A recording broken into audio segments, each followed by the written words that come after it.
Hello friends, welcome to home food recipes. આજે આપણે એકદમ પરફેક્ટ માપ સાથે પૂરણપોળી કેવી રીતે બનાવવી એ જોઈશું. પૂરણપોળી બનાવવી એકદમ સરળ છે અને ખાવામાં પણ એકદમ ટેસ્ટી લાગે છે. પૂરણપોળીને વેડમી કે ગળી રોટલીના નામથી પણ ઓળખવામાં આવે છે. નાનાથી લઈને મોટા દરેક જણને આ પૂરણપોળી ખૂબ જ પસંદ હોય છે. તો ચલો એને બનાવવાનું શરૂ કરીએ. પૂરણપોળી બનાવવા માટે સૌથી પહેલાં તો આપણને પલાળેલી દાળ જોઈશે. મેં 3/4 કપ એટલે કે પોણો કપ જેટલી ચણાની દાળને 2.5 કલાક પહેલાં પાણીમાં પલાળી દીધી હતી. ગ્રામમાં આ 100 ગ્રામ જેટલી દાળ છે અને દાળ આપણી એકદમ સરસ રીતે ફૂલી ગઈ છે. દાળને આપણે 2 થી 3 વખત બરાબર ધોઈ લેવાની છે, એ પછી પલાળી લેવાની છે.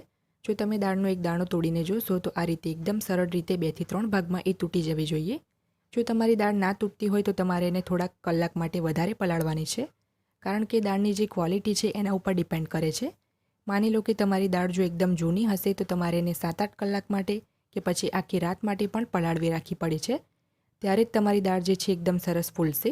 જો દાળની ક્વોલિટી સારી હશે તો ફક્ત 1 થી 2 કલાકમાં પણ એકદમ સરસ પલળીને એ ફૂલી જાય છે. તો દાળ પલાળવાનો જે સમય છે એ દાળની ક્વોલિટીના હિસાબથી અલગ અલગ લાગી શકે છે. અહીંયા મેં દાળને 2 થી 2.5 કલાક માટે પલાળી લીધી હતી. એ પછી આપણે એનું બધું જ પાણી જે છે એ નિતારી લેવાનું છે. જો આ સ્ટેજ ઉપર દાળને તમારે ધોવી હોય તો ફરી ધોઈ શકો છો. હવે મેં ગેસ ઉપર એક કુકર ગરમ કરવા મૂકી દીધું છે. એની અંદર આપણે બધી જ નિતારેલી દાળ ઉમેરી દઈશું. 1.5 કપ જેટલું આપણે એની અંદર પાણી નાખવાનું છે. પોણો કપ આપણે દાળ લીધી હતી તો 1.5 કપ આપણે પાણી ઉમેરવાનું છે. ટોટલ આપણે 300 ml જેટલું પાણી લીધું છે. હવે આપણે કુકરનું ઢાંકણ બંધ કરીને 1 સીટી મીડિયમ ફ્લેમ ઉપર અને 3 સીટી સ્લો ફ્લેમ ઉપર લગાવી દઈશું, જેથી દાળ આપણી સરસ બફાઈ જાય. જ્યાં સુધીમાં આપણી દાળ બફાય છે ત્યાં સુધીમાં આપણે લોટ બાંધી લઈએ. તો એક બાઉલની અંદર આપણે 1/4 કપ જેટલો ઘઉંનો લોટ ઉમેરી દઈશું. ગ્રામમાં આ 100 ગ્રામ જેટલો લોટ છે. 100 ગ્રામ દાળના હિસાબથી આપણે 100 ગ્રામ લોટ લીધો છે.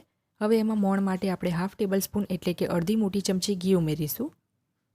ઘીને આપણે લોટમાં પહેલાં બરાબર મિક્સ કરી લઈએ. ઘીની જગ્યાએ તમે ચાહો તો તેલ પણ લઈ શકો છો. ઘી બરાબર મિક્સ થઈ જાય એ પછી આપણે એમાં થોડું થોડું કરીને પાણી ઉમેરીશું અને મીડિયમ સોફ્ટ લોટ બાંધી લઈશું.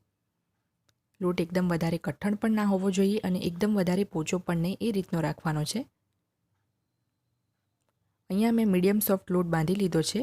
હવે આપણે એને ઢાંકીને 25 થી 30 મિનિટનો રેસ્ટ આપવાનો છે.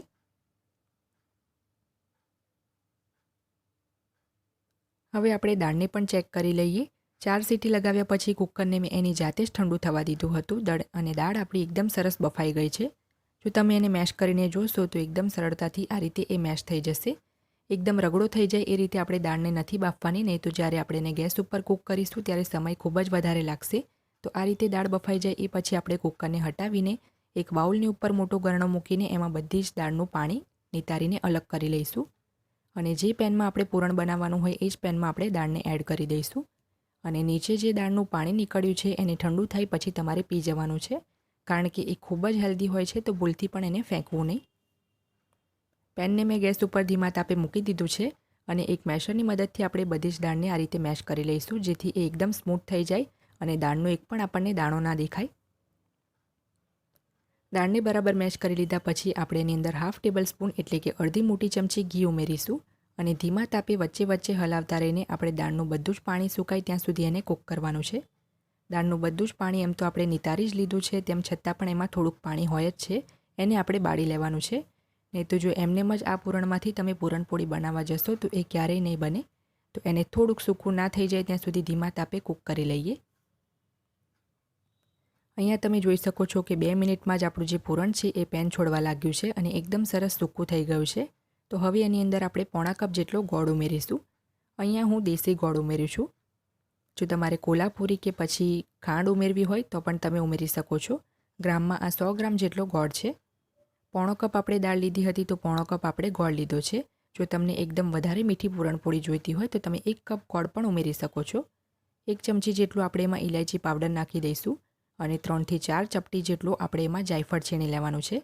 જાયફળથી પૂરણપોળીનો ટેસ્ટ ખૂબ જ સરસ આવે છે, પણ એક વાતનું ધ્યાન રાખવું કે 3 થી 4 ચપટીથી વધારે જાયફળ ના છીણવું, કારણ કે એનું જે ફ્લેવર હોય છે એકદમ સ્ટ્રોંગ હોય છે. તો આપણે ગોળને બરાબર આ રીતે મિક્સ કરી લઈએ અને ગેસની જે ફ્લેમ છે આપણે ધીમી જ રાખવાની છે. જ્યારે પણ આપણે ગોળ કે ખાંડ ઉમેરીએ છીએ તો ફરીથી આ જે મિશ્રણ છે એ ઢીલું થઈ જાય છે, તો ફરીથી આપણે એને પેન છોડે નહીં ત્યાં સુધી કૂક કરવાનું છે. અને પૂરણપોળી જે છે એ બે રીતે બને છે, ચણાની દાળમાંથી પણ અને તુવરની દાળમાંથી પણ બને છે. મોસ્ટલી જે ગુજરાતી લોકો હોય છે તુવરની દાળમાંથી પૂરણપોળી બનાવવાનું વધારે પસંદ કરે છે અને મહારાષ્ટ્રીયન લોકો ચણાની દાળમાંથી બનાવે છે. પણ બંને પૂરણપોળીનો ટેસ્ટ ખૂબ જ સરસ આવે છે. અને તમે જોઈ શકો છો કે ગોળ જેમ જેમ ઓગળતો જાય છે એમ આપણું જે પૂરણ છે એ ઢીલું થતું જાય છે. તો ફરીથી ડ્રાય ના થાય ત્યાં સુધી એને કૂક કરી લઈએ. 3 થી 4 મિનિટ હજી કૂક કર્યા પછી તમે જોઈ શકો છો કે આપણું પૂરણ એકદમ સરસ ડ્રાય થઈને પેન છોડવા લાગ્યું છે. તો હવે આપણે એને ટોટલી ઠંડુ થવા દઈશું. તો પૂરણને આપણે પેનની અંદર થોડુંક ચમચાથી આ રીતે ફેલાવી દઈશું. એ પછી એને પંખા નીચે મૂકી દઈશું તો જલ્દી ઠંડુ થઈ જશે. 10 મિનિટ પછી આપણું જે પૂરણ છે એકદમ સરસ ઠંડુ થઈ ગયું છે. તો હવે આપણે હાથને તેલ કે ઘી લગાવીને ગ્રીસ કરી લેવાનું છે અને આ મિશ્રણમાંથી આપણે મીડિયમ સાઇઝના બોલ બનાવીને તૈયાર કરી લઈશું. અહીંયા આ જે સ્ટેપ છે એ ટોટલી ઓપ્શનલ છે.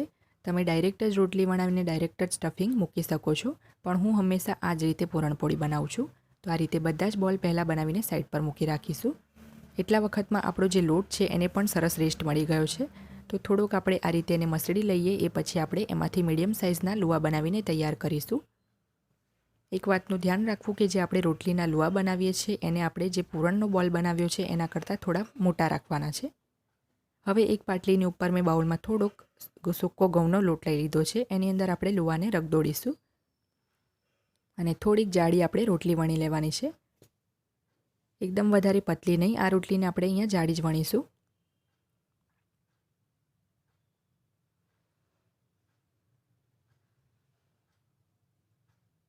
તો આ રીતની જાડી રોટલી વણ્યા પછી આપણે જે પૂરણનો એટલે કે સ્ટફિંગનો બોલ બનાવ્યો હતો એને આ રીતે સેન્ટરમાં મૂકીશું અને બધી જ સાઈડથી આપણે એને ફોલ્ડ કરવાનું છે. જે રીતે તમે વિડીયોમાં જોઈ રહ્યા છો એ રીતે ફોલ્ડ કરી લઈશું અને ઉપરથી જે વધારાનો લોટ છે એને તમારે ચોક્કસ કાઢી નાખવાનો છે.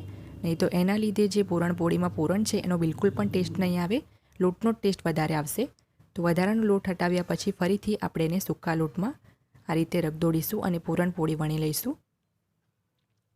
જે સાઈડ આપણે ફોલ્ડ કરી હતી એ સાઈડ આપણે વણતી વખતે પાછળ રાખવાની છે અને પૂરણપોળી હળવા હાથે જ વણવી જેથી એમાંથી પૂરણ બહાર ના નીકળે. આપણે આ પૂરણપોળીને એકદમ પતલી પણ નહીં વણીએ અને એકદમ જાડી પણ નહીં, મીડિયમ જ રાખીશું. જો વચ્ચે વચ્ચે તમને વણતી વખતે એવું લાગે કે સ્ટફિંગ નીકળી રહ્યું છે તો તમારે થોડોક સૂકો લોટ લઈને એને ભભરાવી દેવાનો છે. એ પછી તમારે ફરીથી હળવા હાથે એને વણી લેવાનું છે.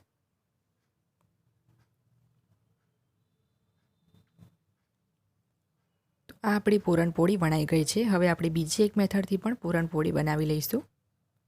તો બીજી જે મેથડ છે એની અંદર લુવાને આપણે આ રીતે હાથથી ગોળ ફેરવતા રહીને અને સહેજ દબાવતા રહીને ખાડા જેવું બનાવી લેવાનું છે. એ પછી આપણે એની અંદર સ્ટફિંગનો બોલ મૂકીશું અને સ્ટફિંગનો બોલ મૂક્યા પછી આપણે લોટને ખેંચતા રહીને ઉપરની તરફ લાવવાનો છે અને જે પૂરણ આપણે વણ્યું છે એને અંગૂઠાથી દબાવતા રહીને નીચે તરફ લઈ જવાનું છે. તો બંનેમાંથી જે પણ રીત તમને સહેલી લાગે એ રીતે તમે પૂરણપોળીમાં પૂરણ ભરી શકો છો. બરાબર ફોલ્ડ કર્યા પછી જે વધારાનો લોટ છે એને આપણે આ રીતે તોડી લઈશું અને એને પણ આપણે એ જ રીતે સૂકા લોટમાં રગદોડીને વણી લેવાનું છે. હું હંમેશા જે પહેલાંવાળી મેથડ છે એ જ રીતે પૂરણપોળી બનાવું છું. મને એ મેથડ વધારે ઇઝી લાગે છે. તો આપણે એને પણ મીડિયમ જ વણીશું, એકદમ વધારે પતલી કે એકદમ વધારે જાડી નહીં રાખીએ.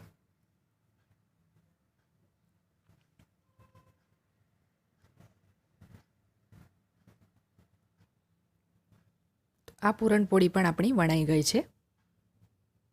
હવે ગેસ ઉપર મેં એક નોનસ્ટિક તવી ગરમ કરી દીધી છે. એના ઉપર પૂરણપોળી નાખીને ધીમા તાપે એક સાઈડથી થવા દઈશું. જ્યારે એક સાઈડથી શેકાઈ જાય તો એના ઉપર સહેજ આ રીતે બબલ્સ આવી જશે. ત્યારે આપણે એને બીજી બાજુ ફેરવી દેવાની છે અને બીજી બાજુથી પણ એને ધીમા તાપે શેકાવા દઈએ. બીજી બાજુથી પણ જ્યારે શેકાઈ જાય ત્યારે આપણે એના ઉપર થોડુંક ઘી લગાવી દઈશું. થોડુંક ઘી આપણે આ રીતે સાઈડ પર પણ નાખીશું. ઘીની જગ્યાએ તમે ચાહો તો તેલ પણ લગાવી શકો છો, પણ પૂરણપોળીનો અસલી સ્વાદ ઘીમાં જ સારો આવે છે. હવે બીજી બાજુ ફેરવીને આપણે એને બંને બાજુથી દબાવતા રહીને એકદમ ધીમા તાપે શેકી લેવાની છે જેથી એ અંદરથી કાચી ના રહી જાય. આપણે જે બીજી પૂરણપોળી વણી હતી એ આ જ પૂરણપોળી છે. વચ્ચે વચ્ચે જો તમને લાગે શેકતી વખતે કે ઘી ઓછું છે તો તમે ઘી નાખી શકો છો. મેં બસ અડધી ચમચી જેટલું જ ઘી નાખ્યું છે.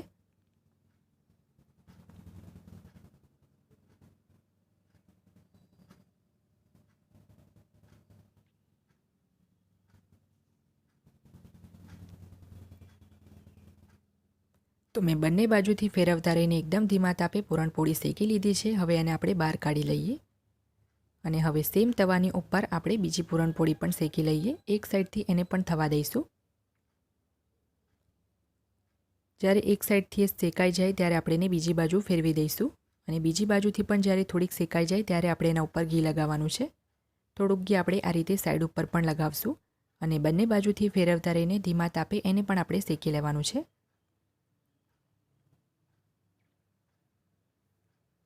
મેં જે પહેલી પૂરણપોળી વણી હતી એ આ જ પૂરણપોળી છે. તો અહીંયા તમે જોઈ શકો છો કે આ પૂરણપોળી આપણી એકદમ સરસ ફૂલી પણ ગઈ છે.